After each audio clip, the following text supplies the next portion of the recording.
अस्सलाम वालेकुम। सियाणे कहते हैं भी मोमबत्ती ते देगा नहीं रिजदियां।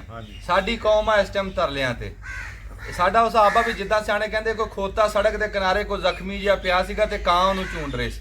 कोई बंदा साइकिल ते टप्पिया, उन्हें क्या चल नेकी करदा, उन्हें साइकिल खड़ा के वट्टा मारिया कां डात ते वो खोता उहदे नाल लड़ पिया। वो कहंदा तू चंगा नहीं कीता भी ये तां रज्जे पए सी, कोई ठुंग मारदे सीगे, हुण नवें आणगे भुखे आणगे आंदे मैनूं खा जाणगे।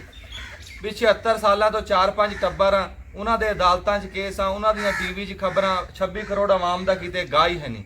मैं इन्नियां वीडियो आख्या भी जिमें सियासतदान सानू कलियां छड़ देंगे, इन्होंने भी कलियां छड़ दो, पर साडे मुकद्दर माड़े आ भी असीं इन्हां दी गड्डियां अगे धमालां पाणियां ही पाणियां, मुड़ घिड़ के असीं धमालां ही पाणियां, कदी किसी की गड्डी अगे कदी किसी। साडा अपनी कोई फैसला है नहीं। असीं की जदों ये सद मारदे आ सानू महंगाई भुल जांदी है, सानू वो भुल जांदियां गल्लां जिहड़ी साडे नाल कुत्ते खानी होई हुंदी सानू सारी भुल जांदी। असीं जाके धमालां शुरू कर दिंदे। असीं अपनी मर्जी नाल वोट नहीं दे सकते, सानू वोट की कदर दा नहीं पता। असीं या पैसिਆਂ नाल देना या किसी दे मूँह मलाजे नूं देना। असीं की मुल्क की तकदीर बदलनी, असीं की हालात बदलने।